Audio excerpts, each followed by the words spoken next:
Hi అండి, నమస్తే. Welcome to అప్పు స్పెషల్స్. ఈ వీడియోలో new year special eggless spongy honey cake ఎలా తయారు చేసుకోవాలి ఈ వీడియోలో చూపిస్తున్నాను. ఈ కేక్ అయితే చాలా ఫ్లఫీగా వస్తుంది. మనకి చిన్న చిన్న అకేషన్స్కి లేదా ఎప్పుడైనా సరే ఇలా కేక్ తయారు చేసుకోవాలంటే చాలా ఈజీగా తయారు చేసేసుకోవచ్చు. ఇప్పుడు ఈ కేక్ ఎలా తయారు చేసుకోవాలో చూసేద్దాం. ఫస్ట్ అయితే ఒక మిక్సింగ్ బౌల్లోకి ఒక పావు కప్పు వరకు రిఫైండ్ ఆయిల్ తీసుకోవాలి. ఇక్కడ నేను తీసుకున్న కప్ సైజ్ అయితే 250 ml కప్పు ఉంటుంది కదా, దానితో తీసుకున్నాను. ఇప్పుడు ఇదే కప్పుతో అన్ని ఇంగ్రీడియంట్స్ తీసుకోవాలి. తర్వాత ఇదే కప్పుతో ఒక అరకప్పు వరకు పంచదారని ఇలా పౌడర్లా తయారు చేసుకుని పౌడర్ వేసేసుకోవాలి. ఇప్పుడు ఈ ఆయిల్ పంచదార పౌడర్ కూడా బాగా కలిసే విధంగా విస్కర్తో ఇలా కలిపేసుకోవాలి. ఇలా ఈ ఆయిల్ పంచదార పౌడర్ బాగా కలిసే విధంగా కలుపుకున్న తర్వాత ఇప్పుడు అదే కప్పుతో ఒక అరకప్పు వరకు చిక్కటి కమ్మటి పెరుగు వేసుకుని ఈ పెరుగు కూడా బాగా కలిసే విధంగా క్రీమీ టెక్స్చర్ వచ్చేంత వరకు బాగా కలుపుకోవాలి. ఇలా ఈ పెరుగు బాగా కలిసే విధంగా ఇలా క్రీమీ టెక్స్చర్ వచ్చేంత వరకు ఇవన్నీ బాగా కలుపుకున్న తర్వాత ఇప్పుడు ఇందులోకి ఒక టేబుల్ స్పూన్ వరకు వెనిలా ఎసెన్స్ వేసుకుని ఇది కూడా బాగా కలిసే విధంగా కలిపేసుకోవాలి.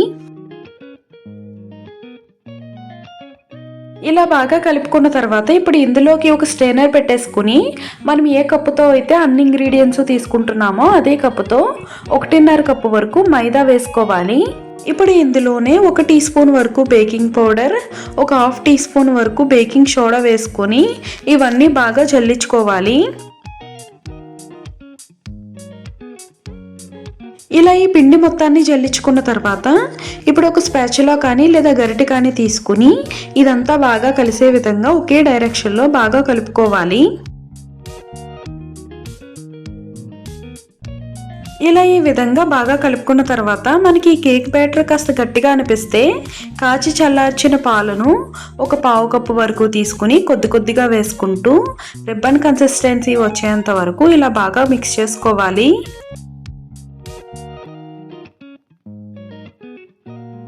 ఇలా ఈ కేక్ బ్యాటర్ బాగా కలుపుకుంటూ మనకి ఈ విధంగా రిబ్బన్ కన్సిస్టెన్సీ వచ్చేంత వరకు ఇలా బాగా మిక్స్ చేసుకోవాలి.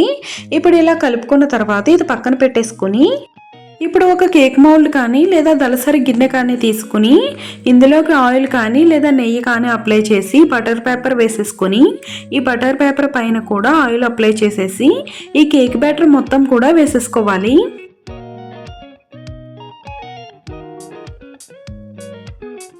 ఇలా ఈ కేక్ బ్యాటర్ మొత్తం వేసుకున్న తర్వాత ఇప్పుడు ఈ కేక్ టిన్ని ఒకసారి ట్యాప్ చేసి ముందుగా 10 నిమిషాల పాటు ఫ్రీ హీట్ చేసుకున్న గిన్నెలోకి ఒక స్టాండ్ పెట్టేసుకుని ఈ కేక్ టిన్ పెట్టేసుకుని మూత పెట్టేసి పైన ఏదైనా ఇలా బరువు పెట్టేసుకుని ఒక 30 నుండి 45 నిమిషాల పాటు ఈ కేక్ని బేక్ చేసుకోవాలి. ఇప్పుడు ఒక 30-35 నిమిషాల తర్వాత ఒకసారి మూత తీసుకుని ఈ కేక్ బేక్ అయిందో లేదో ఒకసారి చెక్ చేసుకోవాలి. ఇప్పుడు ఒక టూత్పిక్ కానీ లేదా చాక్ కానీ తీసుకుని ఈ కేక్ మధ్యలోకి ఇలా గుచ్చి చూస్తే ఈ టూత్పిక్ నీట్గా వస్తే మనకి ఈ కేక్ బేక్ అయిపోయినట్టే.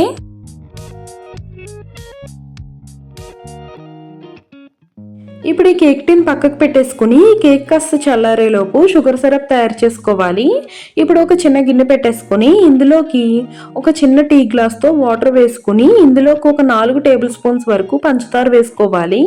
ఈ పంచదార బాగా కరిగే విధంగా కలుపుకోవాలి.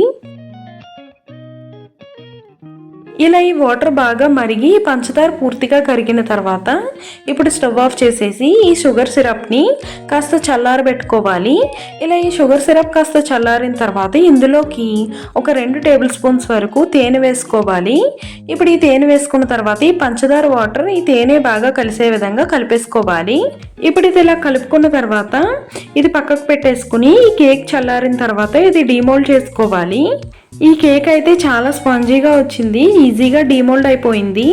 బటర్ పేపర్ కూడా అంటుకోకుండా ఈ కేక్ టిన్లోనే ఉండిపోయింది అనమాట, చాలా ఈజీగా వచ్చేసింది. ఇప్పుడు ఈ కేక్ డెకరేట్ చేసుకోవడం కోసం ఈ కేక్ పై లేయర్ వైపు ఒక ఫోర్క్తో ఇలా హోల్స్ చేసుకోవాలి. ఇలా హోల్స్ చేసుకోవడం వల్ల ఈ హనీ వాటర్ చాలా ఈజీగా పీల్చేస్తుంది. ఇప్పుడు ఇలా హోల్స్ చేసుకున్న తర్వాత హనీ వాటర్ తయారు చేసి పక్కన పెట్టుకున్నాము కదా, ఆ హనీ వాటర్ తీసుకుని కొద్ది కొద్దిగా వేసుకుంటూ ఇలా కేక్ అంతా కూడా ఈవెన్గా స్ప్రెడ్ చేసుకోవాలి.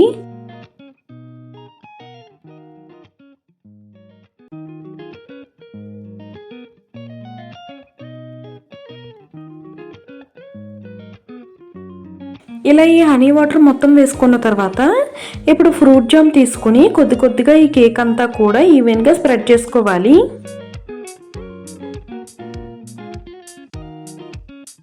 ఇలా ఈ కేక్ పైన ఫ్రూట్ జామ్ మొత్తం కూడా ఈవెన్గా అప్లై చేసిన తర్వాత డెస్కెటెడ్ కోకోనట్తో ఇలా డెకరేట్ చేసేసుకోవాలి. ఇలా ఈ కోకోనట్ పౌడర్ మొత్తం వేసుకున్న తర్వాత ఇప్పుడు గ్రీన్ అండ్ రెడ్ కలర్లో ఉన్న టూటీ ఫ్రూటీ వేసుకుని ఇలా డెకరేట్ చేసేసుకోవాలి.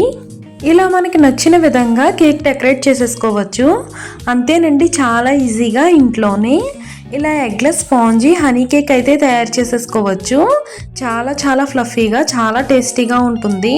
ఇలా ఈ ఒక్క కేక్ బేస్ తయారు చేసుకుంటే ఎన్ని కేక్స్ అయినా సరే చాలా ఈజీగా తయారు చేసేసుకోవచ్చు.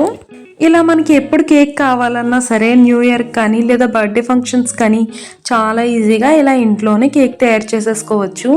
ఫస్ట్ టైం చేసినా సరే చాలా పర్ఫెక్ట్గా వస్తుంది. ఇలా ఈ విధంగా తయారు చేసుకుంటే కేక్ టేస్ట్ అయితే అద్దరిపోయిందనమాట. చాలా చాలా బాగుంది. తినే కొద్దీ తినాలనిపిస్తుంది అనమాట. అంతేనండి, చాలా ఈజీగా కేక్ రెడీ అయిపోయినట్టే. ఇలా మీరు కూడా తప్పకుండా ఈ ఎగ్లెస్ హనీ కేక్ అయితే ట్రై చేయండి. అలాగే మీకు ఎలా కుదిరిందో తప్పకుండా కమెంట్ సెక్షన్లో తెలియచేయండి. ఈ వీడియో మీకు నచ్చినట్లయితే తప్పకుండా లైక్ చేయండి, షేర్ చేయండి. ఇలాంటి tasty, quick and easy recipes కోసం అప్పు స్పెషల్స్ని సబ్స్క్రైబ్ చేయండి. అలాగే పక్కనే ఉన్న బెల్ ఐకాన్ అయితే క్లిక్ చేయండి. అప్పుడే నేను ఏ వీడియో పెట్టినా మీకు నోటిఫికేషన్గా వస్తుంది. Thank you for watching.